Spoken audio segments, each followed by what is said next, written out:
Praise lord అండి. Thomas Reddy గారా? అవునండి. ఎక్కడి నుంచి?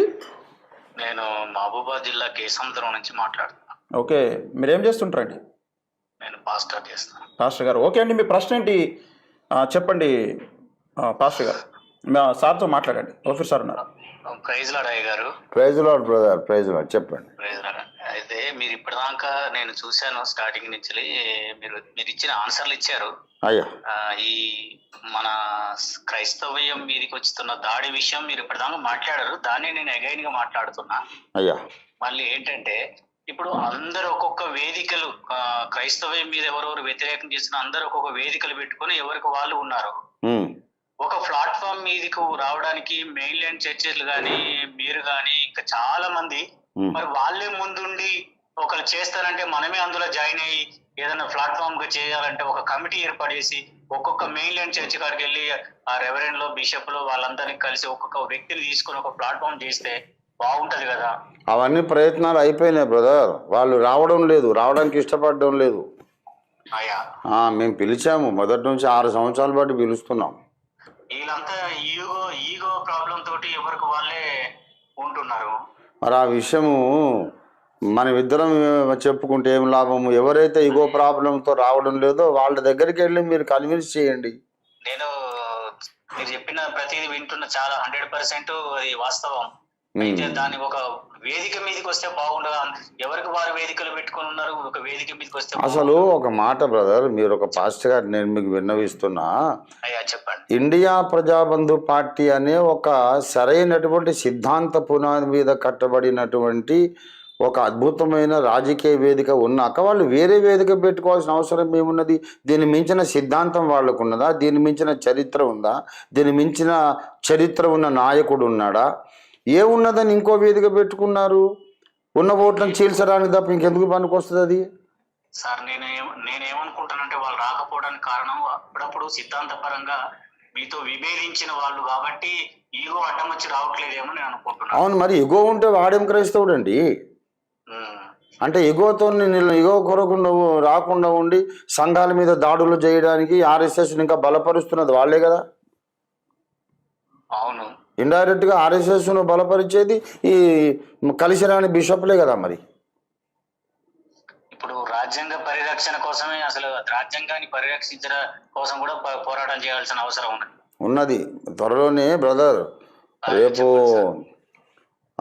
మార్చి 20వ తారీఖున మామ సమైక్య పోరాట సమితి అని ఒక పెద్ద మీటింగ్ పెడుతున్నాము. దళిత వర్గాలు ఇద్దరు సోదరులు, వెలివాడలు 2 కలిసి ఉండాలి, కలిసి ఒక రాజకీయ శక్తి కావాలనే ఉద్దేశంతో కాన్షీరామ్ గారి జయంతి సందర్భంగా పెడుతున్నాం. దానికి మీరు ఆహ్వానితులు. మీలాంటి అది 20 మార్చి 20. సరే, మీరు పెద్దవాళ్ళు, మీ పరిధి కాదు. నేను ఒక మార్కు బాబు గారికి చిన్న విన్నపం ఏంటంటే, చెప్పండి. వీళ్ళందరికీ ఒకసారి మీరు ఇన్ఫర్మేషన్ పంపిస్తే, ఈ హాని జాన్సన్ గాని, జాన్ కోయ్ అని, టిఎస్ కుమార్ గాని, వీరందరూ మన తరపున మాట్లాడుతున్నారు కదా, మనం ఒక ప్లాట్ఫామ్ మీదకి వస్తే బాగుండని. మరి అలాగే మెథడిస్ట్, సిఎస్ఐ, బ్యాప్టిస్ట్ ప్లాట్ఫామ్ కాదు బ్రదర్. పాస్టర్ గారు, మీ పేరేంటండి? థామస్ రెడ్డి గారు. సార్, ఒక మాట చెప్తున్నా. నేను నా పరిచర్య నిజాం కాలేజ్ గ్రౌండ్లో మేము సిల్వర్ జూబిలీ జరుపుకుంటుంటే ఈ సభకు మీరందరూ రండి, అన్ని సంఘాల బిషపులు, నాయకులు రండి, మీకు సన్మానం చేసుకుంటాము, మీరందరే మమ్మల్ని పెంచారు, మీరు మాకు తల్లితో సమానులు, మీరందరూ రమ్మని మొత్తం అందరికీ మేము లెటర్స్ ప్రత్యేకంగా రాసి మా ప్రతినిధులు పోయి వాళ్ళు, అయ్యా ప్రార్థన చేయండి, మీ సంఘంలో ప్రకటించండి, మీరు రండి అని మేము ప్రకటనలు చేస్తే వాళ్ళు వాళ్ళ సంఘాల్లో ప్రకటించుకున్నారు. రంజిత్ తోఫీర్ గారి మీటింగ్స్కి మీరు వెళ్తే మిమ్మల్ని సంఘం నుంచి వెలివేస్తాం, ఒక్క పురుగు కూడా మన సంఘం నుంచి వెళ్ళడానికి వీల్లేదని అనౌన్స్మెంట్లు చేసుకున్నారండి ఈ మన నాయకులు. మరి ఇప్పుడు వాళ్ళ సేవకులు అయితే మరి మీరు అడగండి. నేను మీకు చెప్తున్నా, ట్విన్ సిటీస్ పాస్టర్స్ ఫెలోషిప్ ఉన్నది, వాళ్ళు వచ్చారా? మీరు విజేహెచ్ఎస్ నెల్సన్ గారు, జైవంత్ శామ్యుల్ గారు వాళ్ళు లీడర్గా అప్పుడు ఉన్నారు. రంజిత్ తోఫీర్ గారు పిలిస్తే మీరు ఎందుకు వెళ్ళలేదని చెప్పి అడగండి. మీరు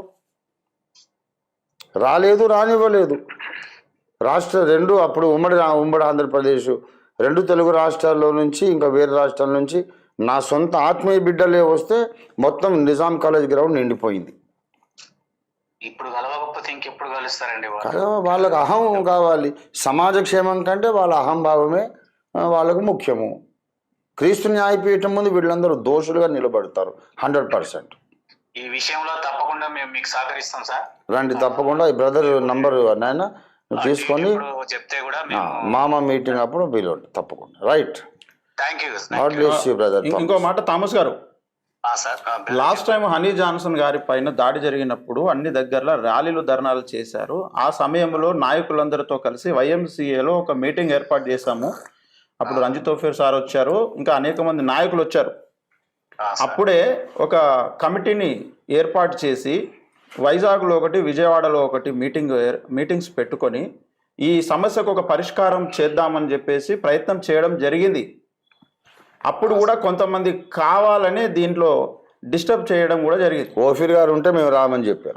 ఓఫీర్ గారి నాయకత్వం కిందకి మేము రాము అన్నారు. మరి ఆయన సపోర్ట్ ఓఫీర్ గారే చెప్పారు అనేక సార్లు. మరి మీ దగ్గర రైట్ లీడర్, రైట్ ఐడియాలజీ ఉంటే నేను మద్దతు ఇస్తా, సపోర్ట్ చేస్తాను చెప్పారు కదా ఓఫీర్ గారు. అవును, మరి దానికి కూడా ఎవరు రాలేదు కదా. ఇక ఇప్పుడు ఇలా ఈ రకంగా చేస్తే వాళ్ళు ఎప్పుడు కలుస్తారో దేవుడికే తెలియాలి. దేవుని ముందు, న్యాయపీఠం ముందు వీళ్ళందరూ దోషులుగా నిలబడతారు బ్రదర్. నేనైతే చిత్తశుద్ధితో నా ప్రయత్నం చేస్తున్నా. ఓకేనండి, God bless you. Thank you. మరి ఈ ప్రయత్నం ఆశీర్వదించాలి. ఆమేన్ ఆమేన్. ఒకసారి మనం కలుద్దాం పర్సనల్గా. ఓకేనండి. మీలాంటి యథార్థవంతులు రండి బ్రదర్.